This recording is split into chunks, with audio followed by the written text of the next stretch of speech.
how to upload videos on Facebook story from laptop.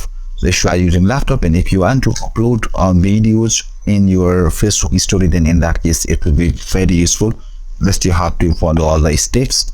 So if you want to upload a long video on your Facebook story, it's too much easy and simple. So first of all, you have to click in the create story. After that, you will get this type of the dashboard. And now you can see here, you have to click in the create a photo story.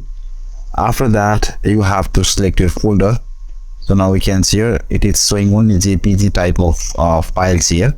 So for that one, just you have to click here in the custom files and you have to click in the all files. So now we can see the video will be appear here. Then after that, just you have to select your video and just you have to click in the open. So now you can see it is telling me that this file type is not supported and please select a photo instead. It is telling me like that, and I'm closing this one. But now you can see this is a magical thing. So it is giving option share to your story. So I'm clicking here. Now my Facebook story is created and my more than 10-second video is uploaded in my Facebook story. So in this way, so now you can see my Facebook story is uploading here. So in this way, you can also create a Facebook story from laptop. Thank you so much.